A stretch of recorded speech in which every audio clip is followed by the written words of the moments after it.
Hello everyone. Welcome back to Kalaimani kitchen Vellur. இன்னைக்கு என்ன dish சமைக்க போறோம்னா அம்மா சொல்லுவாங்க. இன்னைக்கு ஒரு ஸ்வீட் வெரைட்டி தான் செய்ய போகிறோம். அது ஓவியாவோட ஃபேவரெட்டு கொழுக்கட்டை. கொழுக்கட்டையில் நிறைய வெரைட்டி பண்ணலாம். அது தேங்காய் பூரணம் வச்சு பண்ணலாம், எள்ளு வச்சு பண்ணலாம், கடலக்கொட்டை வச்சு தான் நிறைய செய்வாங்க. அதுமாதிரி இது கடலப்பருப்பு வேக வச்சு ஸ்வீட் வச்சு செய்ய போகிறோம். அது எப்படி செய்யறதுன்னு பார்க்கலாம் வாங்க. கடலப்பருப்பு இந்த மெஷர்மெண்ட் கப்பில் ஒன்று எடுத்துக்கலாம். இது 150 கிராம் பிடிக்குதோ. இதில் ஒரு கப்பு எடுத்துக்கலாம். இது நம்ம வறுத்துட்டு குக்கரில் வேக வைக்கணும். இப்போ அடுப்பு பற்ற வச்சுக்கிறோம். அந்த கடலப்பருப்பை நான் வறுத்துக்கலாம். ரொம்ப செவக்கு தேவையில்லை, கொஞ்சம் நல்லா சூடு ஏறுற மாதிரி ஆச்சுன்னா வறுக்கிறது நிறுத்திட்டு ஆஃப் பண்ணிக்கலாம். இப்போ இந்த அளவு வறுபட்டா போதும், ரொம்ப செவக்குலாம் தேவையில்லை, சூடு ஏறிதுன்னா போதும்.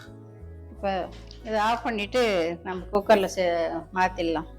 இது பருப்பு நல்லா தண்ணி ஊற்றி நல்லா 2-3 தடவை கழுவிட்டு நல்ல தண்ணி ஊற்றி நம்ம வேக வைக்கலாம். ரொம்ப குலைவாக வேகக்கூடாது, கொஞ்சம் பருப்பாக இருக்கணும். 2 விசில் வந்துருச்சு. இப்போ ஆஃப் பண்ணிடலாம். இந்த பருப்பு 2 விசில் விட்டு வேக வச்சுக்குது. இதுமாரி நல்லா குழஞ்சி போகக்கூடாது. இப்படி இதுன்னா நல்லா மாவு மாதிரி ஆயிடணும்.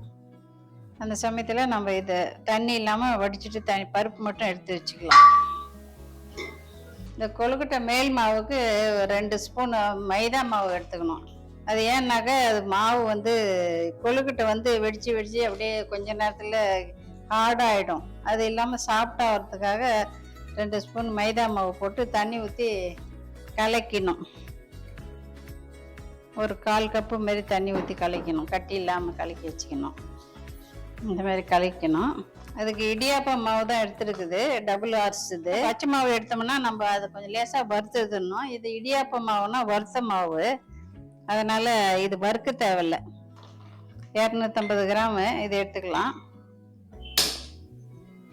கப்பு மாவு எடுத்துருக்குறோம். இதுக்கு 1.5 கப்பு தண்ணி ஊற்றிக்கணும். இதுக்கு மேல் மாவுக்கு டேஸ்ட்டுக்கு கொஞ்சோண்டு உப்பு சேர்த்துக்கணும். அதில் 1 ஸ்பூன் ஆகிற மாதிரி நல்லெண்ணெய், இல்லைன்னா நெய் கூட 1 ஸ்பூன் மாதிரி ஊற்றிக்கலாம்.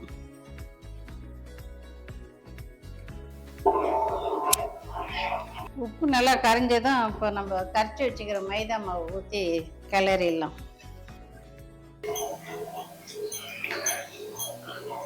இப்போ இந்த அரிசி மாவு கலந்துடலாம்.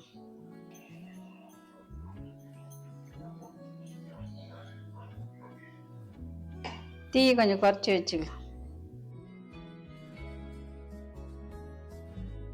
இது நல்லா கெட்டியாக வர மாதிரிக்கு நல்லா தொலைவி விட்டுட்டு ஒரு 5 நிமிஷம் அப்படியே சிம்மில் வச்சு மூடி வச்சிடணும்.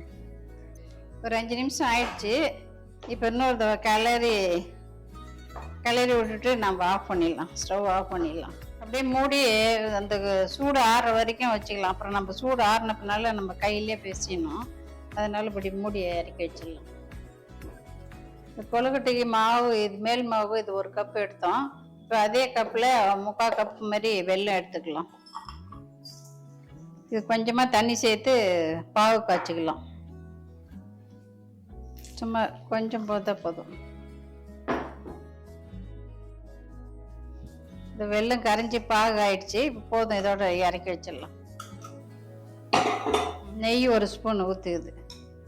நெய் சூடு ஏறிடுச்சு. இப்போ தேங்காய் திருவந்து ஒரு 4 ஸ்பூன் எடுத்து வச்சுக்குது. அது போட்டு இந்த நெய்யில் வறுத்துக்கலாம். சும்மா லேசாக வறுத்தா போதும். சும்மா கொஞ்சம் ஃப்ளேவருக்காக தான் இது போடுறோம். கடலப்பருப்பு தான் மெயின்.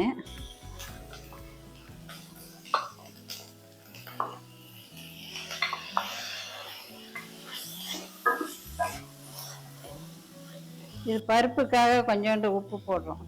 அதில் ஏலக்காய் தூள் 2 ஸ்பூன் போட்டுக்கலாம். இது சர்க்கரையோட தூள் பண்ணதுனால கொஞ்சம் சேர்த்து போட்டுக்கலாம்.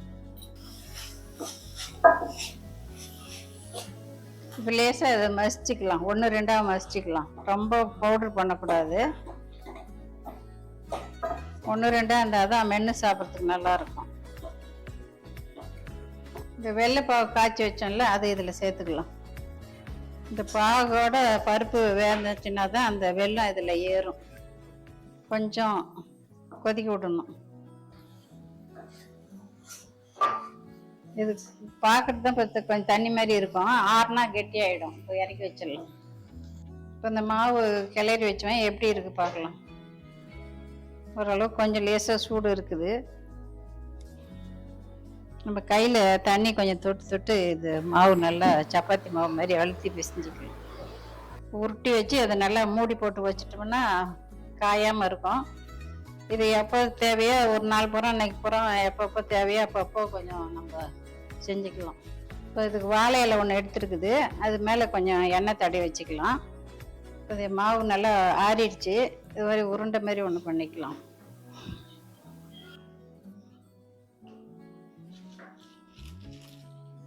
இது பட்டர் பேப்பர் மேலே வச்சுக்கலாம், இல்லைன்னா ஒரு வாழை இலை கூட அப்படி வச்சுக்கலாம்.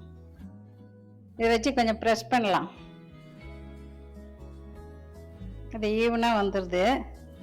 இன்னும் கொஞ்சம் நம்ம வேணும்னா கையில் கூட தட்டிக்கலாம். பூர்ணம் வச்சு இப்படி மடிச்சிடலாம். இந்த ஓரம் கூட இப்படி கட் பண்ணிக்கலாம். டம்ளர் வச்சு கூட இப்படி வந்துட்டு இந்த ஓரம் ஷேப் இல்லாமல் இருக்குது, அதெல்லாம் இப்படி கட் பண்ணி எடுத்துக்கலாம். இது கட் பண்ணி எடுத்துக்குது. இப்போ நம்ம அச்சில் கூட கொஞ்சோண்டு எண்ணெய் தடவிட்டு, இது அச்சுங்க நிறைய மாடல் வருது. இது பழைய மாடல். இது நம்ம தான் வீட்டில் வச்சுக்கிறது. இப்போ இதே வச்சு இப்படி அமுத்திக்கினோம்னா டிசைன் வந்துடும்.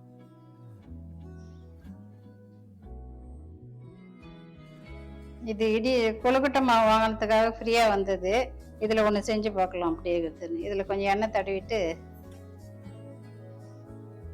மாவு இது உள்ளே வச்சிடணும். இது மாவு வந்து மேலே வச்சு க்ளோஸ் பண்ணிடலாம்.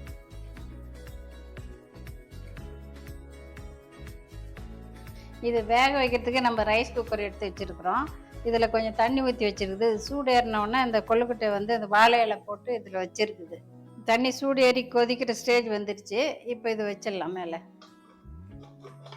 இது ரைஸ் குக்கருக்கிறதுனால நான் வச்சுருக்கிறேன். நீங்கள் என்ன இட்லி பாத்திரத்தில் கூட வச்சுக்கலாம், இடியாப்பம் செய்கிறதுல கூட வச்சுக்கலாம்.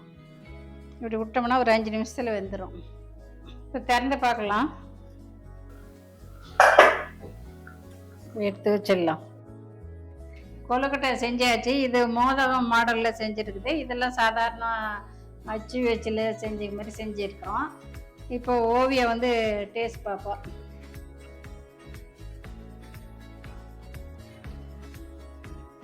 ஆக்சுவலா வந்து அந்த ஸ்வீட்டோட சேர்ந்து அந்த மாவோட டேஸ்டும் சேர்ந்து சூப்பரா இருக்கு. அது ஒரு மாதிரி டிஃப்ரெண்டா இருக்கு. நம்ம நார்மலா சாப்பிட்டோம்னா ஸ்வீட் ரொம்ப இனிக்கும். இது அந்த மாதிரி இல்லாம சட்டிலா சூப்பரா இருக்கு.